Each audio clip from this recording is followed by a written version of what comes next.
Hey guys, good morning. How are y'all doing? Doing well. How Yeah. you doing? Question: Is anybody else's thighs still burning? Mine are on fire.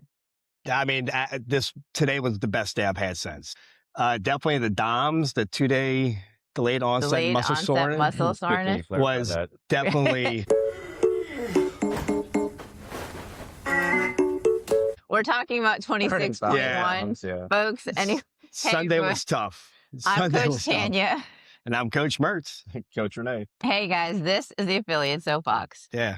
Hey, salute. The lizard people. Boom. To the lizard Lizard people. You know who you are. So yes, let's talk a little bit about. I'm actually my legs are not too bad. I'm kind of coming at you with a lot of comments I got from athletes, people talking about how they haven't quite recovered. I recovered, I think, better than most. I had to coach the next day. I had to teach some fundamentals classes. So I actually did a lot of squats in the 2 days, 3 days, because I did a makeup session for someone. Wait, on you Monday. redid it? No, I didn't. No. So the folks that did 26.1, we had a makeup or a redo session on Sunday. And then I had one athlete on Monday saying, I couldn't make it. Can I come in and can I do 26.1? So I said, yeah. So here's me demoing the standards and points of performance of the squat for 3 straight days after all those wall balls. Yeah. So yeah, I actually think I recovered better than most. Well, movement does help with that. I worked out the next day, Saturday, did it just time on, time off, interval style, and wasn't too bad that day. It was Sunday, really was the worst day for me.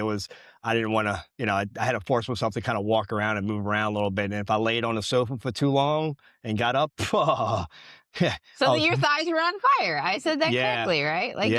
They're better today though. After a little, I got a little movement in this morning, so it's feeling better. Yeah. Sure. And I actually had that question. Someone texted me, said, hey, if I come in today, is this going to kill my legs? I was like, no, any movement, come in. If we need to scale you back or modify, come in, but you need to move. I think that's one of the most important parts of healing and recovering is moving. If you just stay on the couch, you got to move that blood around, it helps heal all the negative effects of training, so you got to move that blood around, so, in fact, the next day, after getting my little session in and moving around, I felt great. Then, as that day went on, Saturday night started coming in. But, I think a big part of it is, when we do the open, we hold everybody to a standard, especially the squat standard. So when you have people that routinely are not able to get into that full range of motion during a normal training, and now we're giving them, they have to force themselves to get below parallel. And just even small efforts like that, the breaking of parallel is huge in terms of what can happen post-workout when you're not used to getting to that range. Well, and I think certainly in terms of the competition and registering for the open and being judged against your peers, breaking that parallel is absolutely huge. It's huge. That's the range of motion that we absolutely want everyone to have. Yeah. I also think, though, there are some athletes that got challenged that aren't quite at the point where they can get below parallel, but we still challenge them to get lower than they normally do. And we, kept on them about that. I think I have seen a lot of videos. Yes, if you are a competitive athlete and you're not getting below parallel and you're submitting that score, absolutely not, folks. If you're registered, you need to be hitting that point of performance. But if you're a scaled athlete, perhaps someone who didn't register but still did the open, and you are not currently capable of that range of motion, but you got to the point you could get and you were consistently were pushed past that usual, I'm only going to go this low, so maybe we got you an inch lower than your usual depth. I think there's still something to be said about that. And that athlete is still, I guess, suffering along with the rest of us exactly right. in terms of the after effects. Yeah, for sure.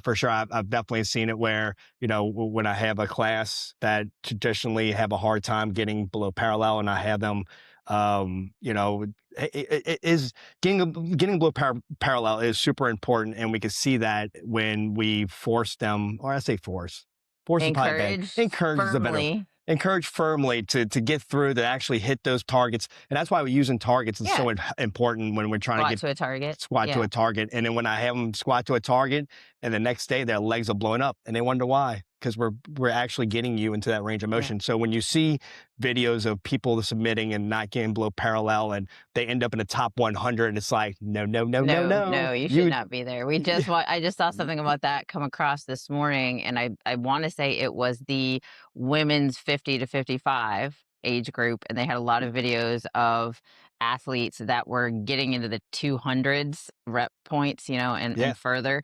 And the criticism with these videos being posted are these athletes are not hitting that point of performance. And they'll be deducted because of it. They will. Once the videos were reviewed and the penalties are applied, you'll see them drop. You'll see them drop. I think by Wednesday today's Tuesday, right? Yeah. So tomorrow you'll start seeing a lot of those people that are up at the top starting to drop down because they didn't get below parallel.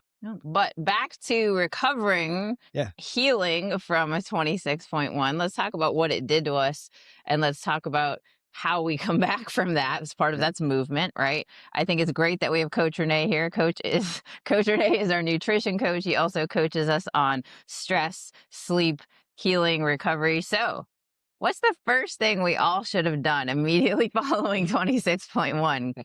Coach Rene, like where should we be at? Go get some counseling because you're going to be emotionally damaged. No. Emotional damage. Biggest thing is to hydrate. You want to make sure that you're hydrated and you get a good electrolyte type of drink, whether it's the tried and true Gatorade, your liquid IV that's out there. Element. I like Element best. It's a little salty for me. I think that's a little high content salt, but if you really getting after it, it's a good one. Probably not every day, but like after a hard workout, maybe. Especially if you're a long distance and you sweat a lot, or it comes in handy. So definitely get some hydration with some minerals and electrolytes to get your body, what it needs to start repairing itself. Yeah, so Friday Night Lights happens. Friday Night Lights is over. Probably people want to go eat after because they're probably hungry. Mm-hmm. Get that salt content in some form, Gatorade, whatever kind of recovery drink you can, and then after that you're probably going to bed. Yeah, and the biggest thing is the hydration. And more than just get some liquid in so your body can flush the toxins that it created. What should we have eaten? Clean food if you can. Get protein for the rebuilding phase. Or the healing phase, and get some carbs in to help get some energy. Yeah, I kind of went opposite on that one. Just eat something healthy. What did you have? So I was planning on afterwards, me and Chantel were going to eat some Mediterranean. Oh yeah. No. We ended up get lost. We ended as Southerns on veterans out there where they had fried fish plates with they had French fries. I didn't eat a whole lot of the French fries, but they had coleslaw and they had some cold, like macaroni thing, right? That was, it was light. Yeah. It wasn't very, very heavy. The fact that you described it as cold macaroni thing does not sell me. Well, like pimento, like a pimento cheese style thing, right? It was pretty good, but I got I got a little bit of carbs with my French fries and whatnot. But and did you just like run by the protein and wave at it, or did you actually eat the fried fish? Oh, I ate all that. Yeah, it's 3 big pieces of fried fish. Definitely. Okay. Definitely. So I mean, there's protein in all the oil and bread. It's in there somewhere. I mean, digging for treasure. Outside of going, and deep diving into like amino acids or BCAAs or some type of peptides, don't overthink it and just get a good solid protein source and some carbs to go with it and some veggies. Just don't overeat. And it's not complicated. So let's talk about the longer term, over a couple of days effects, right? We were talking about Mertz had DOMS, delayed onset muscle soreness.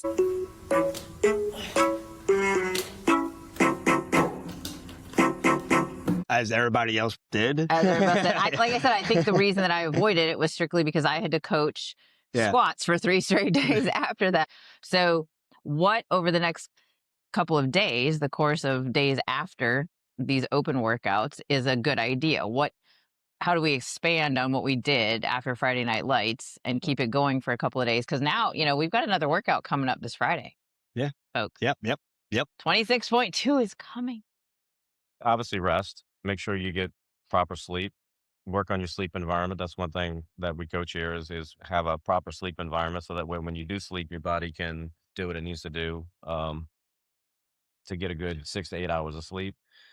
Um, and then, some people, hot bath with some type of, magnesium or Epsom Oh, salt or yeah, yeah. something, makes a big difference for them. You have a magnesium, uh, Yeah, thing muscle that you rub use, in a this muscle rub. cream. Yeah, Oh, I really nice. like it. So Yeah. find something that works for you. Okay. So what about we talk a lot about, I think, in the especially the social media world, by we, I mean everybody else talks Okay. about how the workout is affecting us. We talk about cortisol, how cortisol is affecting us. Mhm.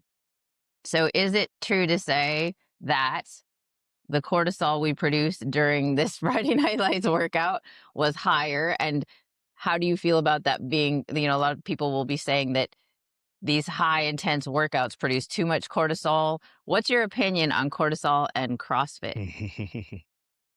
Uh, I don't necessarily have an opinion per se, but it's not you need cortisol for certain rhythms and biorhythms to happen. Cortisol is essential. That's why you produce it. The challenge that we run into is not so much from the workout where we have a elevated, stress level that causes the cortisol in that environment. It's the rest of our lifestyle that we're living that is causing us to have that low grade, high cortisol, so to speak. So it's as opposed to the workout coming and hits, boom, here's your cortisol, and it does its thing. Most people's lifestyle causes them to have an elevated level of cortisol, which over time affects their entire feeling and how they are and function. Yeah, so when you stack high intensity Yeah. workouts in a day, it can Right. it But as can far as, where we're concerned with type 7, you hit your workout, your cortisol level goes up, and then it should come down unless the rest of your lifestyle keeps you from that happening. and then it's just like a vicious cycle of just, Right. high stress, And just so it doesn't really factor into how you recover unless you have external stressors that won't allow your cortisol level to ebb and flow. yeah. The first thing we touched on was hydration, Okay. making sure you're hydrated and you have the proper minerals and nutrients in your body, which will help your body regulate itself. Breathing exercises Oh, yeah. is big to help, reduce your overall stress levels, which in turn, helps you manage the cortisol to the levels that it needs to be. Which something you can't. Let me clarify. You can't just go in and say, okay, well, my cortisol is at, let's say, whatever. We'll use a number 30, and it's supposed to be at 20. You can't just go in and say, okay, well, I'm going to go and I'm going to do this, and now my cortisol is going to go from 30 to 20. It doesn't necessarily work that black and white. You Okay. have to have lifestyle changes and environments so that way your body can function how it should. And you really probably need to go get tested from a medical professional or something to determine your cortisol levels if they're high, and then rule out any other issues if you're sick, if you have something else that would cause the cortisol levels to be high. And then you can zero it down. Okay, well, it's lifestyle. Then Yeah. then need the job. Okay, let's talk more about recovery and healing and not just from, say, an open workout, but on a day to day basis. So I'm an athlete that works out at a CrossFit gym 4 to 5 times a week. Okay. So, what would you say is the most important thing for me to look at other than hydration if that is my current schedule? You also have to assume every athlete has a job, whether it's a 9 to 5. A lot of our athletes work shift work. Hmm. So, not everybody has the same abilities, access to the best food or, the best sleep environment or the best sleep schedule. So, what can we do, the athletes that are doing that 4 to 5 times a week? Maybe they also have family and kids and they got work. What's the most important thing to look at in terms of recovery and healing? I am a big fan of supplements, and then you'll have the Really? people Okay. that will like, oh, well, you should get it from your food, and then the people like, well, you can't because the soul's depleted and all that. Even if you could get it from your food, if you're living a busy lifestyle and you have kids and you're doing travel or whatever, you don't have the ability to actually, unless you're just a psycho, to really zone in and have solid food and time to sit down and eat. Because you really should just, when you eat, sit and eat and have no other distractions.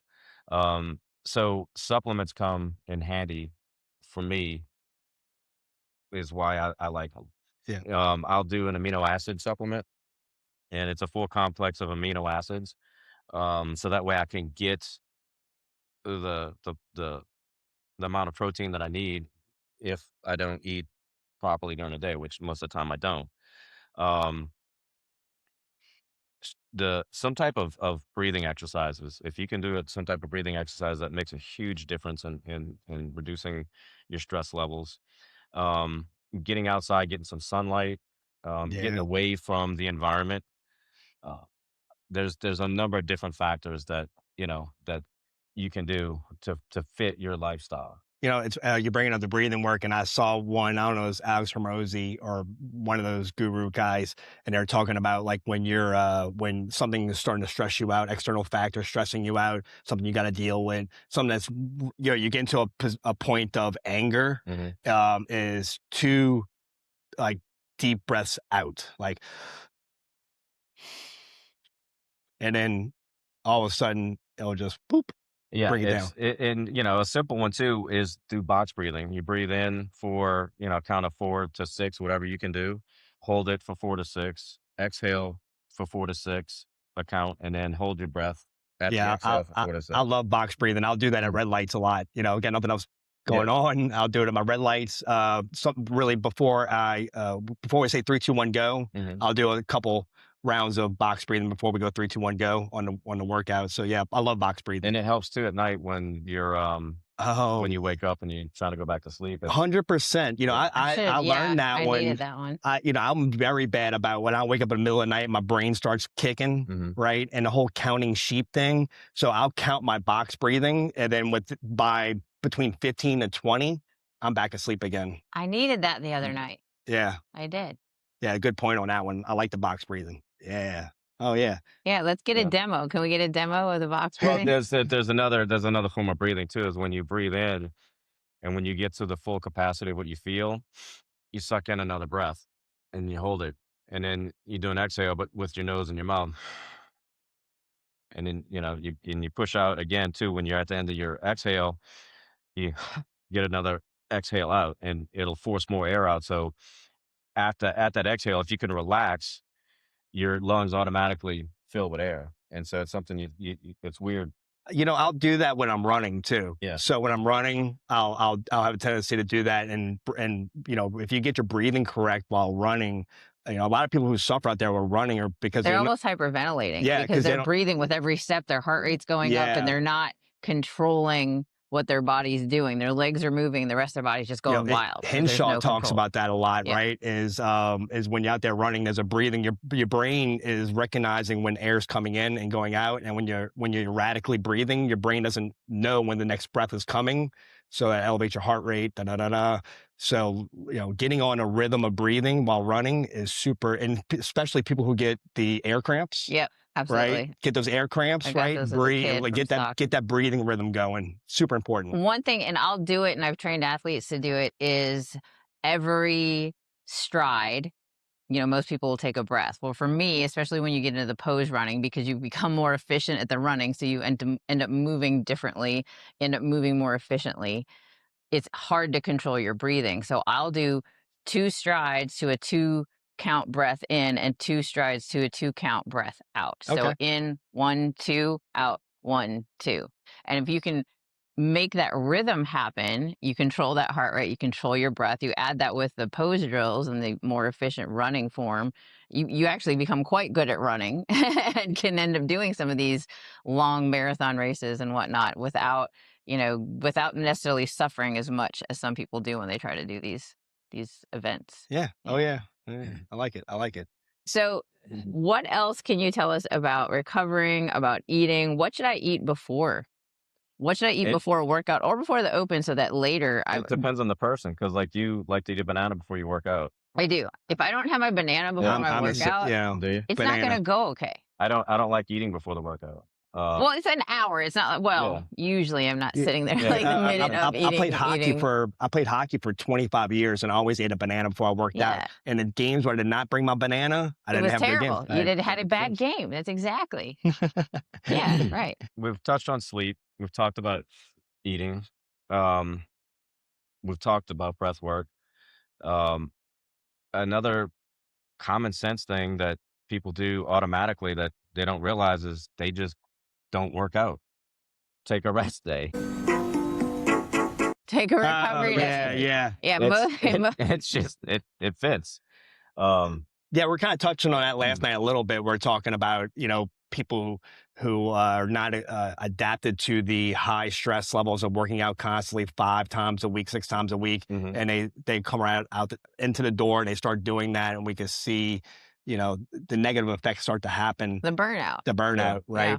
I think that's huge. When we start new athletes, we generally recommend around 3 times a week. Some folks will even scale back to 2 times a week. But Mhm. you want to come in and you want to acclimate not just your body physically, but you need to acclimate mentally and emotionally to this new routine, this new activity level.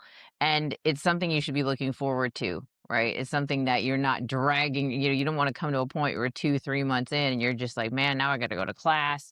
I've got this plan that I paid for and I got to drag myself out of bed. You need to take enough days off so that mentally and emotionally, like, man, I want to be there. Okay, I'm ready. And by days off, again, I don't mean laying on the couch while your quads are on fire. I'm talking about doing something with your friends, doing something with your family. You can take a walk.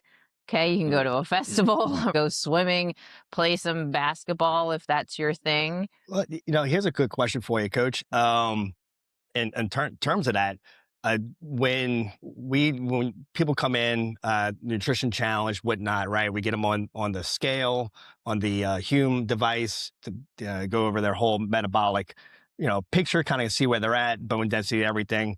And is there any data where you see where people are starting new, overtraining too much, and then they get back on that thing and they see kind of a negative effects happen? Does that have a correlation there?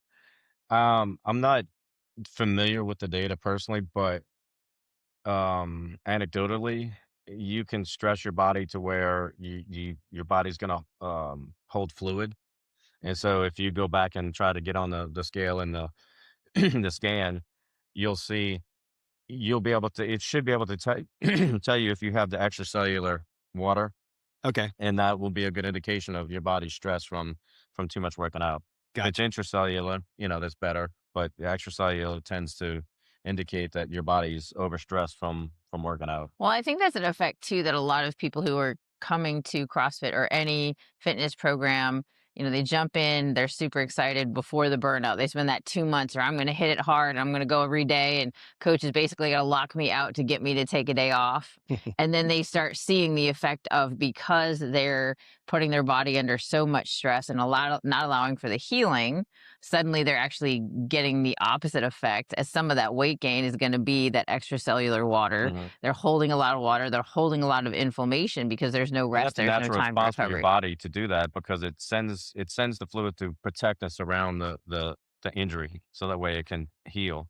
But the movement to go, what you're saying, get up, walk, do something, don't sit up, don't lay on the couch. Blood flow is important because it pushes nutrients to where the injury is and moves the toxins or the waste away from where the injury is and allows the body to. And I think, to clarify, we're not talking about necessarily injury here. We're talking about the small little adaptations that we're forcing, which can be, you categorize them as tiny little injuries to the body. You force Right. the injury, Well, I mean, right? that's And how then the you force muscles the that's how muscles grow. right, you They force the body to yeah. repair and replace better. Yeah, they break down and Right. and build But I up. think when we use the word injury, people automatically think, oh, I'm hurt. And, we're talking Yeah. about not being able to get up, but we're talking about the little damage we do to force adaptation in Mhm. the body to increase performance, functionality, to make ourselves better. And that's Yes. the And difference that's how there. you grow, Right. you know? And that's how you Yeah, get better. that's how I grew.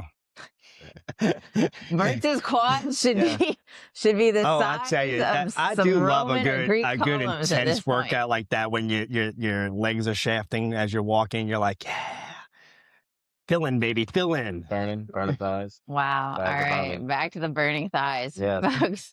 Thank you for joining us today. We love having you here. Coming up this week, 26.2.